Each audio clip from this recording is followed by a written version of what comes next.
Kui sul on probleeme õhtuse ülesöömisega, ehk siis su õhtusöök lihtsalt ei lõppe ära, kell 6 hakkad sööma, kell 10 ikka veel sööd. Iga õhtusöök on nagu mingi viimne söömaaeg, kus tuleb kõik asjad kodus ära süüa, selline kõva pidusöök, siis sellele üldjuhul ei olegi niisugust ühtset, lihtsat, konkreetset lahendust, aga siin on mõned ideed, mida sa võid proovida, mis võib-olla aitavad seda natukene lahendada või siis vähemalt pehmendadagi. Ja mina olen personaaltreener Jacob R. Price, ma töötan igapäevaselt inimestega, kes soovivad elu kõrvalt paremasse vormi saada ja ma olen ka suures osas elus olnud hädas ülesöömisega, mitte ainult õhtusega, vaid ka isegi hommikusega, lõunasega ja isegi vahepalade ülesöömisega. Ja siin on mõned ideed, mis ma soovitan sul võib-olla proovida. Ja esimene üldjuhul, mille poole vaadata, on see, kas sa sööd päeva jooksul regulaarselt tasakaalustatud eineid.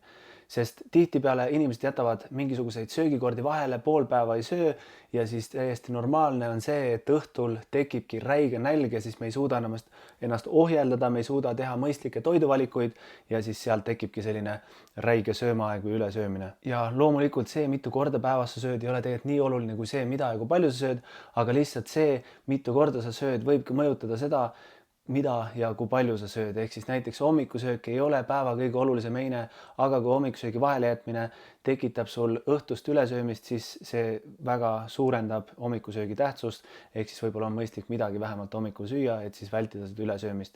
Ja niisugune keskmine soovitus on süüa 3 põhieinet, 2 vahepala, jällegist proovi nii, kuidas sulle sobib. See on lihtsalt selline keskmine soovitus, see lihtsalt aitab vältida seda, et sul ei läheks kõht liiga tühjaks järgmiseks toidukorraks, ehk siis sul ongi põhitoidukorrad, mingisugused vahepalad seal vahel ja siis on selline nälg suht hästi kontrolli all, kõht ei lähe kogu aeg liiga tühjaks, samas on selline enam-vähem normaalne. Ja üldjuhul on mõistlik ka siis enamus need põhitoidukorrad vähemalt teha mingisugused tasakaalustatud eined ja üks lihtne viis, kuidas tasakaalustatud einet ehitada, on kasutada näiteks taldrikureeglit endale abiks. Näiteks toitumine.ee leiad mingisugused taldrikureeglid, see taldrikureegel on siis selline visuaalne juhis, kuidas oma einet siis üles ehitada, selline klassikaline taldrikureegel on siis üldjuhul selline, et seal on mingisugune veerand on valguallikas, mingisugune liha või mis iganes, pool on mingisugused köögiviljad, veerand jälle mingisugune süsivesikuallikas, ideaalis mingisugused täisteratooted, võib-olla puuviljad, mis iganes, ja siis mingisugune rasvaallikas võiks ka seal eines olla. Ja vahepalad võiks siis olla ideaalis mingisugused mini-tasakaalustatud eined, aga jällegi, kui see on liiga keeruline, siis üks lihtne asi, millele keskenduda, on lihtsalt see, et see vahepala annaks sulle kas kiudaineid või siis valku või siis ideaalis isegi mõlemat. Ja see lihtsalt, esiteks need 2 aitavad kõhtu päris hästi täis hoida ja teiseks siis see automaatselt tekitab mõistlikuma vahepala valiku, ehk siis šokolaadis ei ole nii palju kiudaineid ega nii palju valku, siis võib-olla šokolaad ei jää sul vahepalaks, aga võib-olla tuleb sealt mingisugune puuvili või mingisugune lihasnäkk, midagi taolist ja see üldjuhul on natukene mõistlikum. Ehk siis söö peamiselt tasakaalustatud eineid, ära jäta toidukordi vahele ja söö ka vajadusel vahepalasid toidukordade vahele, et sul ei oleks toidukorraks kõht liiga tühi. Ja järgmine asi, mis on nii-öelda ka suht vahepala teema, on siis preload on selle nimetus, see tähendab seda, et sa lihtsalt sööd midagi enne enda põhitoidukorda, näiteks enne õhtusööki pool tundi või tund sööd mingisuguse puuvilja, jogurti, mis iganes asja, võib-olla jood isegi tassi teed, midagi lihtsalt, mis võtab selle suurema nälja ära, võib-olla isegi enne õhtusöögi valmistamist, sest siis see aitab, kui sul on see suurem nälg läinud, siis see ilmselt aitab sul teha esiteks mõistlikuma valiku ja teiseks siis kontrollida enda portsjoneid. Nii et proovi seda, võib-olla see ka aitab sind. Ja järgmine on käitumismuster, mis üldjuhul on enamustel ülesööjatel on kiire söömine, ehk siis nad kugistavad toitu räigelt alla nagu mingisugusele maakoerale viskad viineri, see lihtsalt neelab selle alla, mitte midagi ei tunne, võib lõputult lihtsalt neid endale alla kugistada. Ja see on oluline sellepärast, et esiteks, kui me sama portsu sööme aeglasemalt, siis me saame juba nii palju rohkem sellest naudingut ja lisaks meie kehal võtab aega, et registreerida seda toidukorda, öeldakse, et mingi 20 minutit, seega vahel on mõistlik isegi oodata peale söömist, sööd ära, tunned, et kõht on veel tühi, tegelikult ootad 15 minutit ja siis tunned, et okei, tegelikult oli kõht täis. Nii et söö lihtsalt natukene aeglasemalt, mõtle olukorrale, kus sul oleks viimane šokolaaditükk siin maakeral ja kas sa viskaksid selle endal lihtsalt autoroolis hops suhu ja neelaksid alla, ilmselt mitte, ilmselt sa tuleksid sellega koju, mingi niisuguse spetsiaalse hetke tekitaksid omal, tõmbaksid rulood ette, paneksid küünlad põlema ja paneksid silmad kinni, lükkaksid selle šokolaaditüki endale suhu ja luitsutaksid seda kuni viimse grammini. sellepärast et sa tahaks lihtsalt maksimaalselt sellest naudingut saada. Nüüd sa ei pea nii ekstreemseks iga enda toidukorraga minema, aga vähemalt neela eelmine amps alla, enne kui sa uue ampsu endale suhu paned, mis iganes, ära lihtsalt kugista, söö natuke rahulikumalt ja usu mind, sa saad palju rohkem naudingut sellest samast einest. Ja kui sa ei suuda aeglasemalt süüa, siis lihtsalt võib-olla vali mingisuguseid toite, mis võtavad natukene kauem aega, et süüa. Näiteks sööd mingisuguseid marju, värskeid marju, sa võid endale lihtsalt kugistada alla peoga nagu popcorni rusikaga suhu suruda. Aga selle asemel võib-olla valid mingisugused külmutatud marjad, mis võtavad natukene kauem aega, et süüa. Eksperimenteeri ringi ja vaata, mis sul töötab.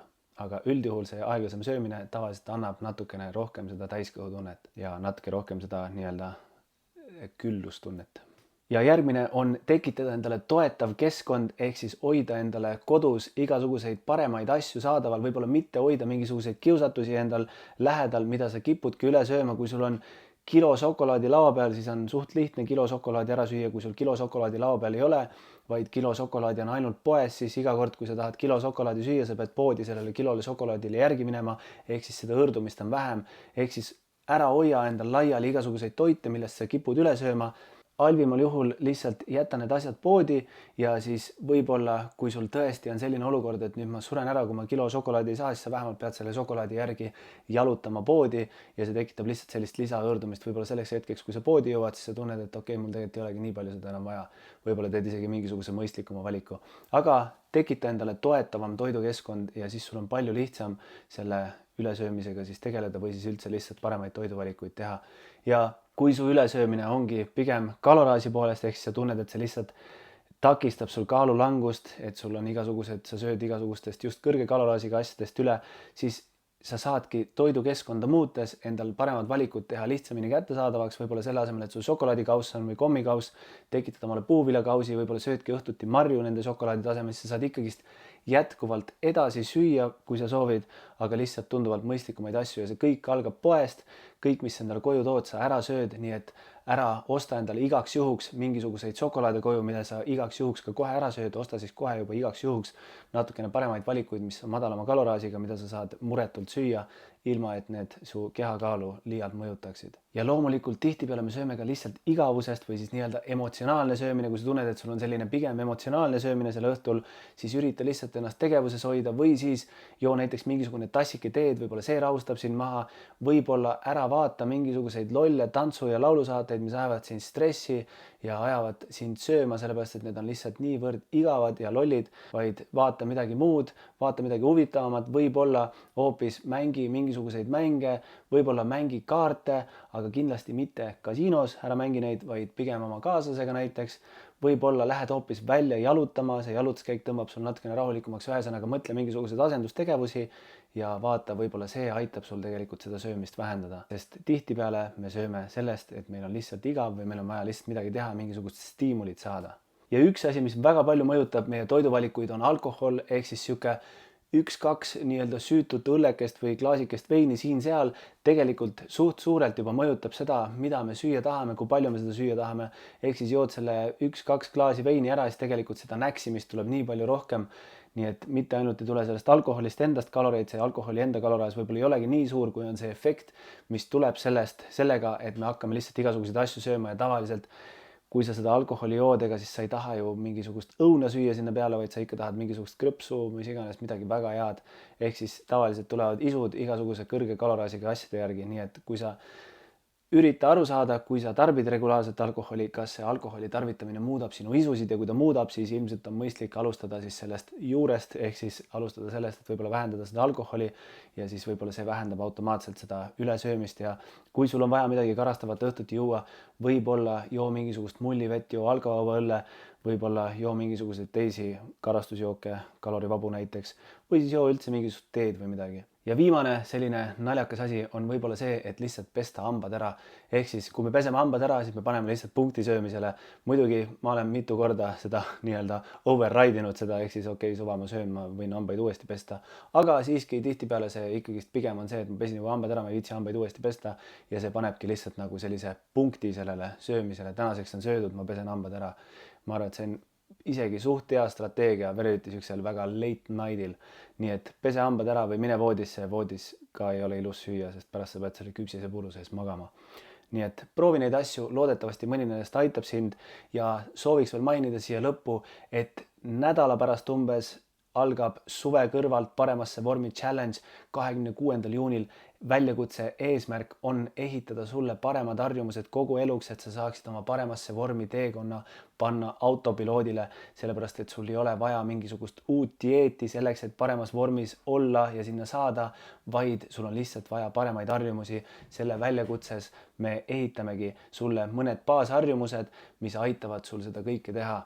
Ja väljakutse algab 26. juuni, kestab 8 nädalat. Väljakutse toimub äpis, kus on kõik asjad olemas, seal on grupivestlus, kogukonna tahvel, seal on hunnik treeningkavasid sulle, seal on ka igasugused hunnik retsepte, seal on treeneri tugi, mina olen seal olemas, kõik asjad on olemas seal, see on väga vägev challenge. See on olemas ka Stebi keskkonnas, nii et sa võid lasta oma tööandjale selle kinni maksta, kui sul on selline lahke tööandja, kes sulle Stebi maksab. Kui ei ole, siis see tegelikult ei maksa ka palju, 35 eurot maksab osalemine ja selle eest sa saad väga palju asju vastu. Lisaks on ka mõned auhinnad, Iconfit näiteks paneb välja mõned kingitused, mis loosime välja siis tublide challenge'i osalejate vahel challenge'i lõpus ja lisaks challenge'i esimesel päeval ehk siis 26. juunil loosime välja ka ühe korraliku reguleeritava antlite komplekti, mille siis üks inimene õnnelik saab omale kõikide challenge'i alustajate vahel siis üks challenge'is osaleja saab siis selle omale, et ta saaks siis võib-olla sellega läbi suve trenni teha. Kogu info challenge'ist on siin all lingil. Näeme seal, edu sõbrad!